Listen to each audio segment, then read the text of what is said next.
Hello बच्चों, कैसे हैं आप सब। आई होप आप सभी अच्छे होंगे और आप सभी का केमिस्ट्री पाठशाला में हार्दिक स्वागत है। जैसा कि बच्चे हम केमिस्ट्री क्लास 11 चैप्टर नंबर 1 की सीरीज कर रहे थे, उसमें जो हमारा चैप्टर तो कंप्लीट हो चुका है थ्योरी का। ठीक है, मैंने कहा था आपको मैं न्यूमेरिकल्स कराऊंगा। ठीक है, जो पहला जो न्यूमेरिकल्स है वो मैं लेके आया हूँ। देखिए, 50 kg of N2 and 10 kg of S2 in gaseous state are mixed to produce NH3 gas. Calculate the NH3 gas form. ठीक है, identify the limiting reagent and the production of NH3 in this case. Production, identify the limiting agent in होगा बेटा, in production of NH3 in this case, in this situation. कहने का मतलब है सबसे पहले हमें क्वेश्चन में आपको मैं ट्रिक के हेल्प से क्वेश्चंस कराऊंगा पूरे। ठीक है, जैसे कराना उसी तरीके से आपको करना है। सबसे पहले क्वेश्चन में देखते ही आपको केमिकल रिएक्शन यूज करनी है और बनानी है। कह रहा है कि N2 कह रहा है S2 आर मिक्स्ड। जब N2 गैसेस में मिक्स्ड होगा किसके साथ, S2 गैसेस के साथ, ठीक है, NH3 बनाएगा यहाँ। ठीक है, उसके बाद आपको क्या करना है, बैलेंस करना है केमिकल रिएक्शन को। यहाँ 2 है तो यहाँ 2 से मल्टीप्लाई हुआ 6 हो गया, तो यहाँ 3 से। ये आपने केमिकल रिएक्शन को बैलेंस कर दिया।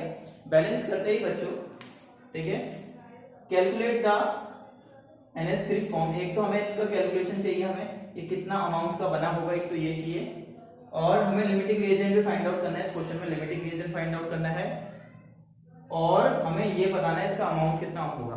अमाउंट का मतलब आपको मास बताना है। इसके बाद आपको जो सेकंड स्टेप है बैलेंसिंग करी। थर्ड स्टेप में आपको जो गिवन है वो उसके नीचे लिखो। ये गिवन है आपको 50 kg, ओके, और ये आपको 10 kg गिवन है, ये भी ठीक है, और ये आपको फाइंड आउट करना है। देखो, इसमें दो चीज गिवन है, तीसरी चीज फाइंड आउट करनी है। क्वेश्चन में आपको नहीं भी दिया होता है लिमिटिंग रिएजेंट का क्वेश्चन है, तो आपको देखते ही पता चल जाता है कि लिमिटिंग रिएजेंट का क्वेश्चन है। तो सबसे पहले आप लिमिटिंग रिएजेंट फाइंड आउट करोगे। ठीक है, लिमिटिंग रिएजेंट फाइंड आउट करने के लिए मैंने आपको बताया था, पहले इसको मोल्स में कन्वर्ट करो। इसको जो ये मास देख रहा है आपको, इसको मोल्स में कन्वर्ट करो। ये N2 का मास दे रखा है, S2 का मास दे रखा है, तो उसको मोल्स में कन्वर्ट करने के लिए कभी भी मैंने आपको बताया था, जब भी आप मास से मोल की तरफ आओगे तो आपको उसके मोलर मास से डिवाइड करना है। ठीक है, यहाँ आप उसको 50 को उसके मोलर मास से डिवाइड कर सकते हो। नाइट्रोजन का कितना होता है बेटा 14, तो डिवाइड कर दोगे तो कितना आ जाएगा 28, क्योंकि ये आपके 2 है नाइट्रोजन, और यहाँ आपके पास क्या होगा, 10 को आप डिवाइड करोगे कितने से, 2 से, तो आपके पास यहाँ सर ये 5 आएगा अराउंड, और सर ये कितना आएगा सर आपका, सर ये 1 पॉइंट समथिंग समथिंग आएगा। साफ साफ दिखाई दे रहा है कि सर ये 1 पॉइंट समथिंग आएगा, क्योंकि 28 1 जा 28 आएगा, अदरवाइज 25 2 जा 50 हो जाता, मगर ये 28 है, इसका मतलब यहाँ 1 पॉइंट समथिंग आएगा, ये तो 25 जा आएगा। ठीक है, तो मैं इसको कैलकुलेट करना चाहूँ, यहाँ आपका कितना आएगा 28, आप इसकी कैलकुलेशन करोगे तो ये 1.7 समथिंग आएगा। ठीक है, उसके बाद मैंने कहा था थर्ड स्टेप में लिमिटिंग रिएजेंट फाइंड आउट करने के लिए आपको उसके कोफिशिएंट से डिवाइड करना पड़ेगा। यहाँ 1.7 को उसके कोफिशिएंट से डिवाइड करो, स्टिचियोमेट्री, इसके आगे कुछ भी नहीं है, 1 से डिवाइड होगा। इसके आगे कितना है, यहाँ 5 था, तो इसके आगे कितना है, स्टिचियोमेट्री कोफिशिएंट 3, तो ये 1.7 ही रहेगा, और ये कितना हो जाएगा बेटा, ये 3 बन जा 3, और ये 2, ये 6 आएगा, ये 1.6 आएगा अराउंड। ठीक है, और ये 1.7 अराउंड आएगा। तो आपको साफ साफ दिखाई दे रहा है यहाँ जो बेटा, देखो ये केजी में है, ये सारा केजी में चल रहा था आपका। ठीक है, ये सारा आप केजी में ले रहे थे, तो ये केजी में ही रहेगा, या आप इसको केजी में लिख सकते हो, कोई बात नहीं। यहाँ मैं ग्राम में लेके चल रहा था। ठीक है, 50 तो केजी का मतलब क्या होता है बेटा, 10 की पावर यहाँ 3 आएगी आपकी, और यहाँ 10 की पावर आपकी कितना आएगी, यहाँ पे 3 आएगी, तो यहाँ भी 10 की पावर 3, यहाँ भी 10 की पावर 3। ठीक है, इस तरीके से कर सकते हो, और आपको साफ साफ दिखा दे रहा है सर ये वैल्यू क्या है हमारी, सर छोटी है। ठीक है, ये वैल्यू हमारी क्या है सर, 1.6 इंटू 10 की पावर 3। यहाँ मेरा क्या आ गया, लिमिटिंग रिएजेंट मेरा आ चुका है। ये मेरा क्या है, लिमिटिंग रिएजेंट। अब मुझे समझ आ गया क्वेश्चन में, मुझे इससे कोई मतलब नहीं है। अब मैं इसका और इसका रिलेशन निकाल के क्वेश्चन को आगे प्रोसीड करने वाला हूँ। ठीक है, लिमिटिंग रिएजेंट मैंने यहाँ फाइंड आउट कर लिया था, आइडेंटिफाई द लिमिटिंग रिएजेंट, तो आप बता सकते हो कि S2 is the limiting reagent of this chemical reaction. ठीक है, उसके बाद मैं अगेन सेकंड पार्ट को बताता हूँ कि आप कैसे करोगे। यहाँ सेकंड पार्ट को, ये आपका फर्स्ट पार्ट हो गया लिमिटिंग रिएजेंट निकालने वाला। सेकंड पार्ट के लिए बच्चों अब मुझे पता है इसका और इसका रिलेशन है, इसका मतलब 3s2 गैसेस फॉर्म में है, आपको 2NH3 गैस देगा। ठीक है, इसके बाद शॉर्ट ट्रिक बता रहा हूं, मैंने आपको बताया भी था वैसे। यहां देखना बच्चों, यहां आपको कितना क्या लिखा था, 10 ग्राम 10 kg देखा था, और मैंने इसके मोल्स कितने निकाले थे सर, 1.6 इंटू 10 की पावर 3 मोल्स निकाले थे मैंने इसके। ठीक है, अच्छा मोल्स बेटा इसके 5 इंटू 10 की पावर 3 आए थे इसके मोल्स। इसके मोल्स कितने थे, 5 इंटू 10 की पावर 3 इसके मोल्स आए थे। ठीक है, और आपको इसके मोल्स फाइंड आउट करने हैं। ठीक है, मोल्स आपको पता चल गए तो आप इसका वेट भी निकाल सकते हो, आप इसका मास भी कैलकुलेट कर सकते हो। ठीक है, आप इसके मोल्स फाइंड आउट कर लोगे तो उसको मास भी कैलकुलेट कर सकते हो। मैंने आपको एक ट्रिक बताई थी स्टोइचियोमेट्रिक कोएफिशिएंट के टर्म में, मैंने एक ट्रिक बताया था, मैंने कहा था यहाँ जो नंबर ऑफ मोल्स H2 होंगे डिवाइडेड बाय उसका coefficient 3 equal to number of moles of NH3। ठीक है, डिवाइडेड बाय इसके कोएफिशिएंट। ठीक है, आप डायरेक्ट लिख सकते हो इसके कितने मोल हैं आपके पास, यहाँ 5 इंटू 10 की पावर 3 है, 2 से डिवाइड कर 2 से मल्टीप्लाई होगा सॉरी यहाँ, और ये 3 से डिवाइड होगा। ठीक है, यहां से आपके पास मोल्स ऑफ NH3 आ जाएंगे, सिंपली यहाँ 10।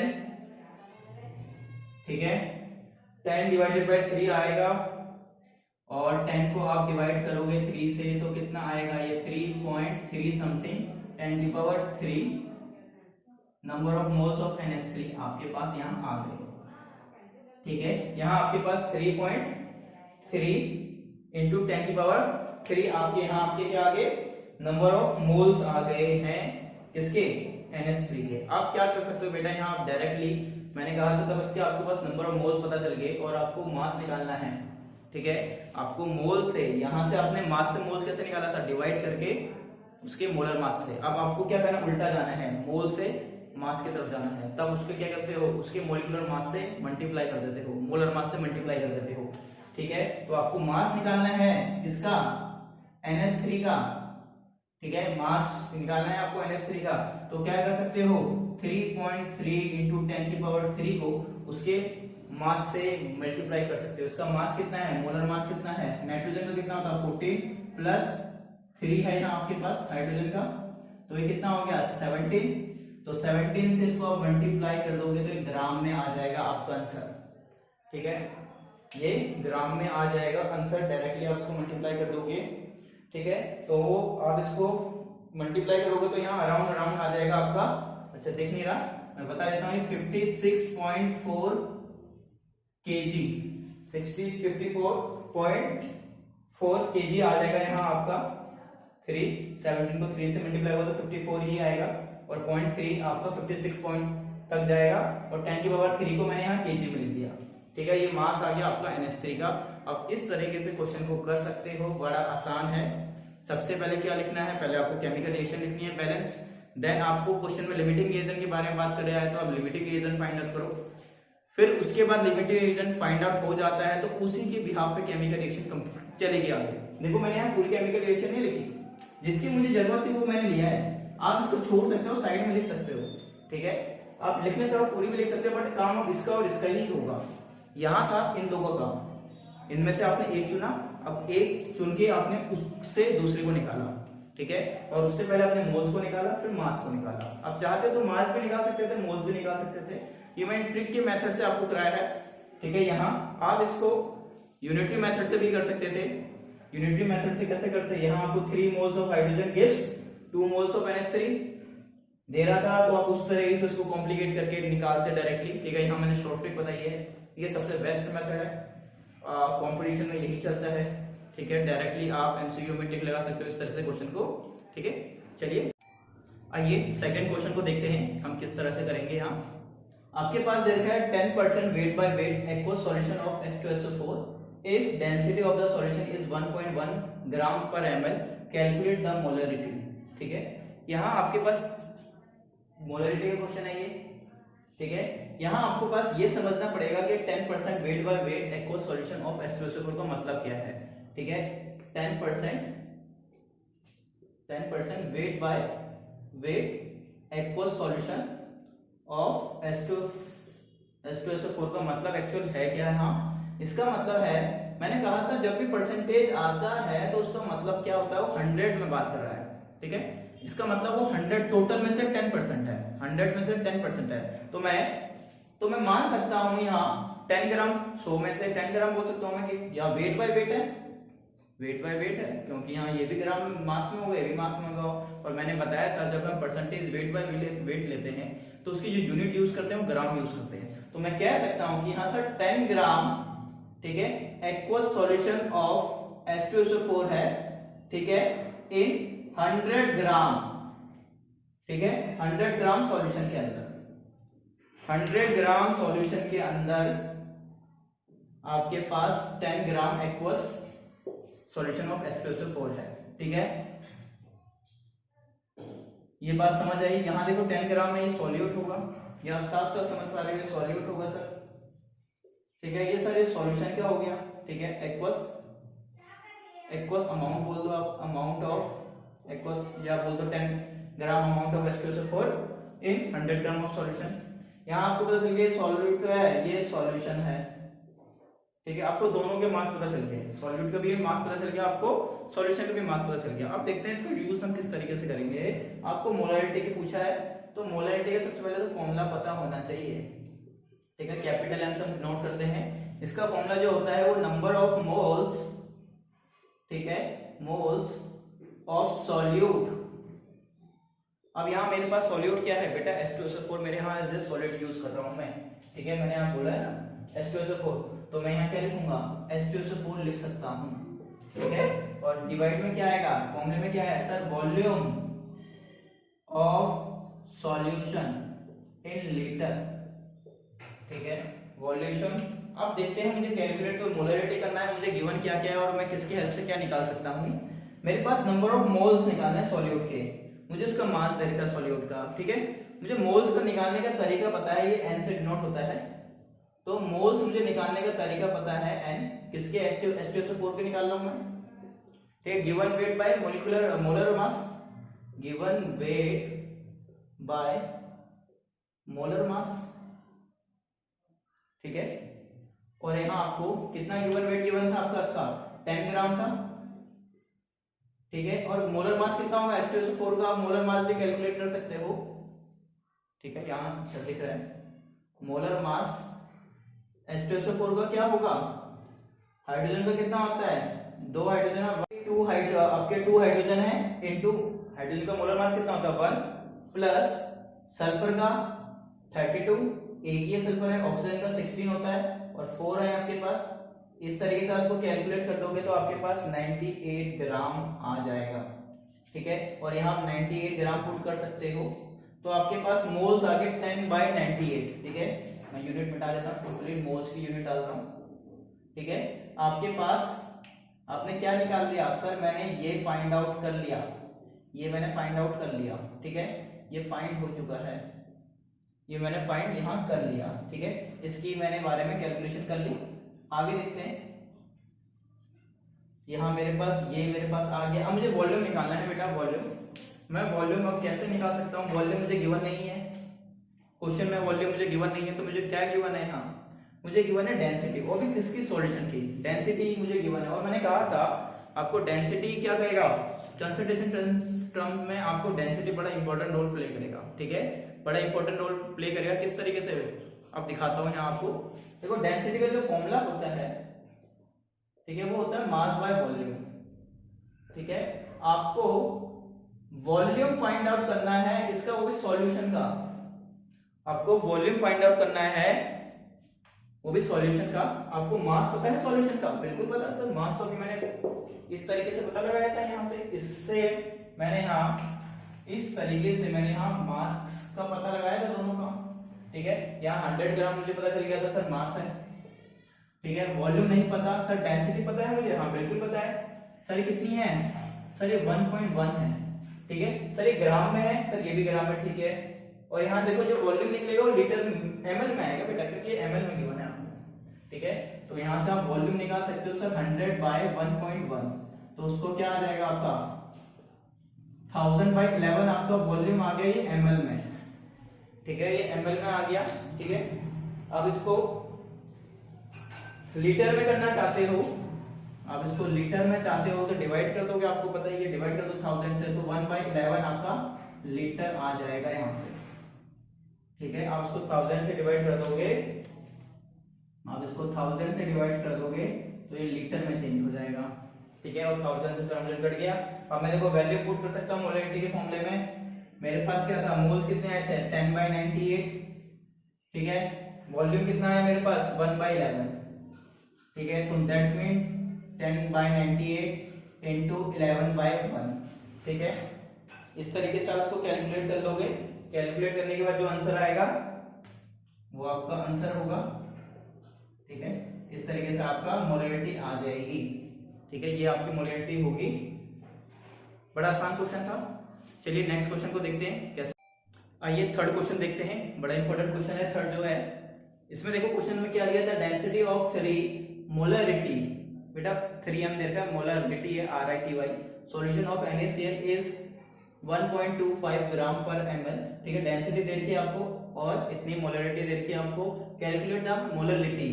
ठीक है, अब क्वेश्चन में आपको ज्यादा चीज नहीं दे रखी, क्वेश्चन में ये और ये दे रखा और आपसे डायरेक्ट मोलरिटी पूछा है। ठीक है, क्वेश्चन आपको लग रहा होगा इनकम्प्लीट सा, बट क्वेश्चन कंप्लीट है। इसमें कई चीजें हाइड है जो मैं आपको निकाल के दिखाऊंगा कि किस तरह से आपको निकालनी है क्वेश्चन के अंदर से। ठीक है, सबसे पहले देखो क्वेश्चन को समझ ही नहीं आएगा पढ़ने के बाद, क्योंकि जो मोलरिटी का फॉर्मूला है वो मैच नहीं करता, यहाँ जो आपको गिवन है उससे मैच ही नहीं करता। तो सबसे पहले इस तरह के क्वेश्चन को करने से पहले आपको जो फॉर्मूला निकालना है उसको फॉर्मूला लिख दीजिए एक बार साइड में, फिर आपको ये पता चल जाएगा कि आपको क्या क्या निकालना है। ठीक है, जो मोलरिटी है स्मॉल m से डिनोट करते हैं इसको हम, इसका जो फॉर्मूला होता है वो number of moles of solute. ठीक है, यहाँ सॉल्यूट क्या है, ऑफ NaCl की बात करूंगा मैं, यहाँ NaCl मेरा सॉल्यूट है। ठीक है, और नीचे मैं यहाँ वेट बात करता हूँ या मास की बात कर लो। ठीक है, या वेट ही लिख लो। ठीक है, वेट ऑफ सॉल्वेंट। ठीक है, इन केजी आपको वेट निकालना है सॉल्वेंट का कितना है, और सॉल्वेंट यहाँ हमारे पास क्या है, अब एक पता नहीं चल रहा कि सर ना हमें ना मोल्स ऑफ NaCl दे रखे हैं, ना हमें यहाँ ना वेट ऑफ सॉल्वेंट निकालने का सॉल्वेंट दिया है। तो हम किस तरह से क्वेश्चन को निकालेंगे, देखो क्वेश्चन को इस तरह के क्वेश्चन को हमें कैसे निकालना है, जो हमें चीजें दे रखी है, जैसे हाँ हमें 3m सॉल्यूशन दे रखा है, तो उससे थोड़ा सा आपको आइडेंटिफाई करना पड़ेगा कि क्या क्या चीजें आपको दी है। इसका मतलब हुआ क्या sir, 3m solution of NaCl, इसका मतलब क्या है, इसका मतलब है आपके पास मोलरिटी का फॉर्मूला होता क्या एक्चुअल में, जो मोलरिटी का फॉर्मूला होता है सर वो मोल्स ऑफ सॉल्यूट होते हैं सर। इसका मतलब moles of NaCl divided sir volume of solution in litre, ये इसका फॉर्मूला होता है। और यहाँ 3 मोल दे रखा है तो उसका मतलब ये 3 है, इसका मतलब ये आपको नहीं पता, यहाँ ये नहीं पता। ठीक है, और ये 3 दे रखा है आपको, इसका मतलब देखो 3 इक्वल टू में 3 है, तो मैं कह सकता हूं सर इक्वल टू को 3 लाने के लिए सर ये भी 3 होना चाहिए, सर ये n भी 3 होना चाहिए। यहाँ 3 आएगा, कब आएगा 3, तब सर ये भी 3 होगा और यहाँ 1 होगा। इसी कंडीशन में आ सकता है कि मैं बोल सकता हूँ कि यहाँ 6 हो और यहाँ 3 हो, या यहाँ 9 हो यहाँ 3 हो, सिंपली 3 से कट जाए। यही कंडीशन में यहाँ 3 आएगा, तो मैं कह सकता हूं सर यहाँ कंडीशन ऐसी होनी चाहिए कि यहाँ जो n है मेरा वो 3 आए और जो b हो वो हमारा 1 हो। इसका मतलब 3 क्या है यहाँ सर, ये 3 मोल्स ऑफ NaCl की बात कर रहा है, यहाँ ये है क्वेश्चन में। और ये सर क्या है, ये 1 लीटर ऑफ सॉल्यूशन। आपको 2 हिडन चीज यहाँ से मिल गई है, किससे, इससे 3m सॉल्यूशन से आपको 2 हिडन चीज ने आपने कैलकुलेट कर ली। ठीक है, आपको मोल्स पता चल गए, यहाँ सॉल्यूट के आपको मोल्स तो पता चल गए, इसका मतलब आपने एक वैल्यू निकाल ली है। और आपको वेट निकालना है, वेट ऑफ सॉल्वेंट का। ठीक है, वेट नहीं पता चला आपको। ठीक है, वॉल्यूम पता चल गया और ये सॉल्यूशन का वॉल्यूम पता चला, बट टोटल सॉल्यूशन का आपको यहाँ वेट जो चाहिए, आप सोच रहे हो कि सर यहाँ आपको वॉल्यूम पता चल गया, ठीक है, डेंसिटी दे रखी है, आप वेट निकाल लोगे। ठीक है, आप उस तरह से नहीं निकाल पाओगे बेटा, क्योंकि ये सॉल्यूशन का दे रखा है और ये भी आपको सॉल्यूशन का दे रखा है, बट यहाँ हमको सॉल्वेंट का चाहिए, तो जब मास आएगा तो सॉल्यूशन का आएगा, फिर तो क्वेश्चन हमारा गलत हो जाएगा। तो इस तरह के क्वेश्चन में आपको थोड़ा और डेप्थ पे जाना पड़ेगा। डेप्थ पे किस तरह से जाना पड़ेगा, यहाँ मुझे सॉल्वेंट का भी मास कैलकुलेट करना पड़ेगा। कैसे कैलकुलेट करूंगा मैं सॉल्वेंट, देखिए कैसे करेंगे यहाँ क्वेश्चन को। अब हम यहाँ मुझे वेट ऑफ सॉल्वेंट निकालना है, तो मैं क्या करूंगा, इस मोल से मुझे कुछ चीज दिखाई दे रही है, मैं मोल से निकाल सकता हूँ। मुझे मोल का जो फॉर्मूला होता है वो क्या होता है sir, given mass by molar mass.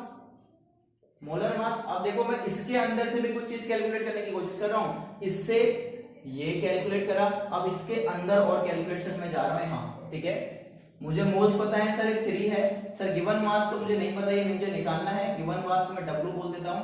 और एक बात किसकी चल रही है, सारे सॉल्यूट की बात चल रही है, ठीक है। ये सारी बात किसकी चल रही है, सॉल्यूट। सॉल्यूट यहाँ क्या है, NaCl, ठीक है। और मोलर मास NaCl का सर सोडियम का 23 होता है और क्लोरीन का आपका 35.5 होता है। तो आप प्लस कर दोगे तो कितना आ जाएगा सर, ये आपका वेट 30, ये 8 हो जाएगा, ये 5, 58.5। तो यहाँ से जो वेट आएगा वो 58.5 इंटू 3 क्या आएगा, ग्राम में आएगा, ठीक है। जब आप 58.5 को मल्टीप्लाई कर दोगे तो ये 75.3 आ जाएगा, 75.3 आएगा, नहीं 3 नहीं 15, तो ये 15 आएगा, 5 आएगा सॉरी, ये ग्राम में। और ये किसका है, ये बेटा सॉल्यूट का है। आपको सॉल्यूट का मास पता चल गया कि भाई सॉल्यूट इतना है, तो भाई यहां से हमें डेंसिटी भी देख के वॉल्यूम भी देख के भाई मैं सॉल्यूशन का भी वेट निकाल लेता हूं। अब मैं सॉल्यूशन का निकाल रहा हूं, किसका, सॉल्यूशन का, ठीक है। सॉल्यूशन के बारे में मैं जान रहा हूं अब कैसे, density mass by volume. Density मुझे कितनी गिवन है यहाँ 1.25, मास मुझे कितना गिवन है, मास को निकालना है, ठीक है। और देखो बेटा ये डेंसिटी है ना यहाँ, ये आपकी ml में है और यहाँ जो ये है ये आपका लीटर में है, तो मैं इसको भी ml में कर लेता हूँ, ठीक है। ये मैं इसको 1000 ml लिख लेता हूँ। तो मैं यहाँ से जो मास आएगा मेरे पास सॉल्यूशन का वो क्या आएगा सर, 1.25 इंटू 1000, ठीक है। 2 जीरो से आप पॉइंट हटेंगे तो ये 2 जीरो कट गए, तो मैं कह सकता हूँ सर 1250 ग्राम आपका मास आ गया या वेट आ गया। सिंपली ये मास ऑफ सॉल्यूशन आया है, ठीक है। और ये आपका आया है मास, इसको भी मैंने W से लिखा है, इसको W से रिप्रेजेंट करा मैंने, M से कर दिया, कोई बात नहीं, ठीक है। आप देखो मेरे पे मास सॉल्यूशन का भी आ गया और सॉल्यूट का भी आ गया, ठीक है। अब मेरे पास एक चीज आपको पता होगी, जो सॉल्यूशन होता है वो क्या होता है, solute plus solvent. Solute plus solvent होता है। सॉल्यूशन का मुझे मास पता है सर 250 है, सॉल्यूट का भी पता है मुझे सर 175.5 है सर, सॉल्वेंट का नहीं पता, इसलिए मेरा सॉल्वेंट तो भी यहां से निकल जाएगा, इसको मैं यहां कर दे रहा हूं। चलो इस तरफ को मैं मिटा देता हूं एक बार, ठीक है। अब मेरे पास यहाँ सॉल्वेंट का मास पता चल जाएगा मुझे सर, मास ऑफ सॉल्वेंट कितना होगा, मैं उसको 1250 को 175.5 से माइनस कर दूंगा तो ये कितना आ जाएगा सर 1.7, आपका 4.5 ग्राम आ जाएगा यहाँ से, ठीक है। आपके पास अब सारी चीजें आ चुकी हैं, आप इस फॉर्मूले पे पुट करिए। क्या था, स्मॉल m क्या था मेरे पास, मोल्स कितने आए थे 3 आए थे, वेट कितना आया सर 1.1074.5, ठीक है। इस तरीके से आप स्मॉल m कैलकुलेट कर लोगे, इसकी यूनिट भी क्या होगी, स्मॉल m लिख लो, ये बढ़िया है, ठीक है। इस तरीके से आप क्वेश्चन को कर सकते हो, तब इसको आप कैलकुलेट करोगे पूरे को, ठीक है। क्योंकि बेटा देखो यहाँ ये केजी में लेना था, अभी जो मेरा आया था ग्राम में आया था, ये मैंने ग्राम में यूज कराया, सॉरी, ठीक है। और मुझे यहाँ केजी में लेना है, तो आप इसको केजी में करने के लिए किस तरह से करोगे, ग्राम डेल्टा केजी में करना है, तो 1000 से मल्टीप्लाई करोगे तो ऊपर आ जाएगा वो 107.5, इसको आप कैलकुलेट करोगे तो ये 2.7 आपका m मोलर, आपका मोलरिटी आंसर आ जाएगा। इस तरीके से आप क्वेश्चन को कर सकते हो। देखो क्वेश्चन कितना छोटा था, सॉल्यूशन बड़ा है, एक चीज के अंदर बहुत सारी चीजें हैं। मैंने इसके अंदर से पहले मोल्स कैलकुलेट करे, फिर मोल से मैंने मास कैलकुलेट करा, ठीक है। मैं जैसे मैंने फॉर्मूला बनाया था इसका, उसी तरह से मैं वापस बैक साइड गया हूँ, ठीक है। छोटी छोटी चीजों से मैंने पहले फॉर्मूला बनाया था, अब मुझे बड़ी चीज दे दी तो मैंने वापस पीछे की तरफ गया हूँ, ठीक है। क्वेश्चन को आप समझ पा रहे होंगे आई होप। आइए नेक्स्ट क्वेश्चन को देखते हैं किस तरीके से हम करेंगे। जो नेक्स्ट क्वेश्चन है वो हमें एक केमिकल रिएक्शन दे रखी है, कैल्शियम कार्बोनेट जब HCl के साथ रिएक्ट कर रहा है, कैल्शियम कार्बोनेट तब HCl के साथ रिएक्ट कर रहा है, तो आपको कैल्शियम क्लोराइड दे रहा है और CO2 और वाटर दे रहा है। ठीक है, ये केमिकल रिएक्शन है। उससे आपसे पूछा गया है व्हाट मास ऑफ CaCO3, क्या क्या पूछ रहा है, what mass of CaCO3 is required to completely with 25 ml of 0.75 molarity HCl। इसके बारे में आपको जानकारी दे रखी है उसने, इसके बारे में आपको कुछ वैल्यू दे रखी है। ठीक है, और आपसे पूछा है कि ये कितना होगा, इसका मास क्या होगा, इसके बारे में कुछ कहा ही नहीं है। तो इस तरह के क्वेश्चन को करने के लिए सबसे पहले तो आपको केमिकल रिएक्शन लिखनी नहीं होती है। ठीक है, ये मैंने बैलेंस करके पहले से लिख दी थी। ठीक है, बट आपको क्वेश्चन में बैलेंस करके नहीं आएगी, तो आपको बैलेंस करनी है, कुछ ध्यान रखना है कि हम बैलेंस करें केमिकल रिएक्शन को। देखो अब मुझे क्या क्या दे रखा है उसने, COCO3 प्लस 2 HCl, मुझे इसकी नीड नहीं है तो मैं इसको नहीं लिख रहा, मुझे इसकी नीड नहीं है तो मैं इसको नहीं लिख रहा। मुझे इसका मास पूछ रहा है। ठीक है, मास से पूछ रहा है ना, मास पूछ रहा है, और मुझे वैल्यू क्या दे रखी है सर, ये 25 ml दे रखा है, और सर ये 0.75 मोलरिटी दे रखी है। देखो बेटा मोलरिटी आ गई, हाँ मोलरिटी RITY। ठीक है, तो मैंने आपको इस तरह के क्वेश्चन में क्या कहा था, ये लिमिटिंग रिएजेंट का क्वेश्चन नहीं है, क्योंकि दो चीजों नहीं देखी गिवन, तीसरी चीज पूछी भी नहीं है। इसमें आपको दो ही चीजों के बारे में बात करती है, ये स्टोइचियोमेट्रिक कोएफिशिएंट का क्वेश्चन है डायरेक्ट। ठीक है, बट इसमें सर ये क्वेश्चन में स्टोइचियोमेट्री में सर आपने मोलरिटी तो नहीं पढ़ाया था, मैंने कहा था वहां मोल्स वर्ड आ गया ना, तो मोल्स वर्ड आ गया तो कंसंट्रेशन टर्म्स के सारे फॉर्मूले उठ के आ जाएंगे हर जगह। ठीक है, जिस तरह से फॉर्मूले यहाँ यूज करूंगा मैं, वैसे ही आपको आने वाले चैप्टर्स में भी हर जगह यूज करूंगा मैं। देखो पहले मोल कैलकुलेट करो, मैंने कहा था तब रास्ता समझ ना आए तो मोल्स कैलकुलेट करो, मोल्स रास्ते खोलेगा तो मोल्स निकालो उसके। ठीक है, मोल्स निकालोगे तभी थोड़ा सा कुछ समझ आएगा कि कैसे करें। सर मोल्स कैसे निकालें, मोल्स कैसे निकालें, कोई दिक्कत नहीं बेटा, मोल्स कैसे निकालें, मैंने आपको एक चीज बताई थी मोल्स निकालने के लिए। ठीक है, कैसे निकालोगे, मोलरिटी देखिए, अब इससे पहले वाले क्वेश्चन में मैंने कहा था मोलरिटी देखिए तो बहुत सारी चीजें छुपी हुई हैं इसके अंदर। तो मोलरिटी का फॉर्मूला क्या होता है sir, number of moles of solute, यहाँ मोल्स ऑफ HCl होंगे डिवाइडेड बाय वॉल्यूम, ठीक है, ऑफ सॉल्यूशन इन लीटर। आपको ये गिवन है सर 0.75, ये तो निकालना है सर, मोल ऑफ HCl तो हमें निकालना है सर, वॉल्यूम इन लीटर में दे रखा है सर, ml में दे रखा है, तो लीटर में कर लोगे, बिल्कुल सर कर लेंगे उसको। ठीक है, 1000 से डिवाइड कर दूंगा सर। ठीक है, तब आप उसको मोल्स ऑफ NaCl आपको निकालने हैं यहाँ, तो क्या हो जाएगा ये 0.75 इनटू में आपका क्या आएगा 25 आएगा डिवाइडेड बाय 1000, यहाँ आप 2 0 और लगा सकते हो, ये 4 टाइम्स कट जाएगा। ठीक है, तो आपका क्या बन जाएगा बच्चों यहाँ से, या आप इसको कैलकुलेट करोगे 75 और 1000 भी है यहाँ आपके पास। ठीक है, तो ये आपका अराउंड ये 030 तो बाद में यूज कर लोगे, 7 के टेबल से कट करो उसको। ठीक है, 4 1 जा 4। ठीक है, और आपका 3 वहां से बचेगा 8, फिर आपका कितना आएगा, फिर 8। ठीक है, इतना आपका आएगा मोल और डिवाइडेड बाय 1000। ठीक है, इतना आपका मोल आएगा, तो मैं कह सकता हूं कि सर ये आ रहा है 3 0 आ रहा है, तो सर 0.188 मोल आपका यहां से आया है। ठीक है, कितना आया यहाँ से, 3 0 थे यहाँ से आपके 3 0। ठीक है, 2 0 कटे हैं यहाँ से आपका 25 4 जा 4 1 जा। ठीक है 4। ठीक है बेटा, यहाँ 4 समथिंग आएगा, रुक जाओ यहाँ गलती हो गई। ठीक है, 32 यहाँ 18.8 था, तो यहाँ आपके पास 0.0188 आएगा। ठीक है, छोटी सी कैलकुलेशन मिस्टेक है, ये तो आप देख सकते हो। इसके बाद हमें क्या करना है, मुझे इसके मोल्स पता चल गए। ठीक है, मोल्स पता चलते क्वेश्चन तो बहुत इजी हो गया।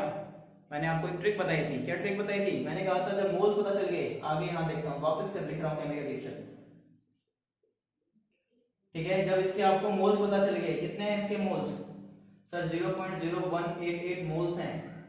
आपको इसके मोल्स फाइंड आउट करने हैं, इसका मास भी फाइंड आउट करना है, इसके मोल्स भी फाइंड आउट करने हैं। ठीक है, तो मैंने आपको बताया था कि भाई moles of CaCO3 divided by coefficient कितना है इसका 1, स्टोइचियोमेट्रिक कोफिशिएंट यूज करेंगे हम वही वाला। इसका कितने हैं मोल्स कितने हैं इसके 0.18, कोफिशिएंट 2। तो सिंपली मेरे पास क्या आ रहा है यहाँ से सर मोल्स कितने आ रहे हैं CaCO3 के 1 इधर तो आएगा, तो कितना आ जाएगा सर इसका आधा कर दो, कितना आ जाएगा यहाँ 9 समथिंग, ठीक है। तो आपके पास समथिंग समथिंग कितना आ जाएगा, ठीक है 9.4 आ जाएगा यहाँ, ये तो साफ साफ दिखाई दे रहा है। ये आपके पास यहाँ मोल्स आ गए, ठीक है। जब मोल्स, ठीक है आपने बेटा यहाँ मोल्स निकाल दिए इसके CaCO3 के मोल्स निकाल दिए, ठीक है। आपने 2 से इसको डिवाइड करोगे 0.0188 को, तो आपका 0.0094 आएगा बेटा यहाँ, ठीक है कैलकुलेशन मिस्टेक। देन आपको मोल्स निकाल दिए, देन आपको मोल से मास की तरफ जाना है, बड़ा आसान है। मैंने कहा था जब मोल से आप मास की तरफ जाओगे, ठीक है, तो सिंपली उसका मोलर मास से आपको मल्टीप्लाई करना है। तो क्या होगा सर मास ऑफ CaCO3, तो आपके मोल्स इनटू मोलर मास, इसका मोलर मास देख लेते हैं। कैल्शियम का कितना होता है मोलर मास 40, कार्बन 12 और ये O का 16 होता है, 3 से मल्टीप्लाई करूंगा तो 48, ठीक है, और ये ओवरऑल प्लस करूंगा तो 52 48 100, ठीक है। तो यहाँ मोल 0.094 इंटू 100, अब 4 जीरो नीचे आएंगे तो 2 जीरो कट जाएंगे, तो सर यहाँ से मेरे पास आएगा सर ये 2 जीरो कट जाएंगे तो सर यहाँ 0.94 आ जाएगा मेरे पास, 0.94 ग्राम यहाँ से मेरे पास मास ऑफ CaCO3 आ गया। इस तरीके से आप क्वेश्चन को कर सकते हो। बहुत सारे मैंने शायद प्रैक्टिस करा दी, ठीक है। मैं थोड़े टफ क्वेश्चन लेके आया था ताकि आप समझ पाओ कि किस तरह से, ठीक है। अदर यूट्यूबर्स आपने देखा होंगे, ठीक है, बहुत सिंपल क्वेश्चंस कराते हैं। मैंने चाहा आपको थोड़ा सा अंडरस्टैंडिंग दी, यूज करिए मैंने बहुत सारी शॉर्ट ट्रिक्स, ठीक है। आप भी इस तरह से कर सकते हो एग्जाम में, ताकि आप थोड़ा जल्दी कर पाओ क्वेश्चंस को, ठीक है। चलो नेक्स्ट वीडियो में मिलेंगे बच्चों, तब तक के लिए बाय।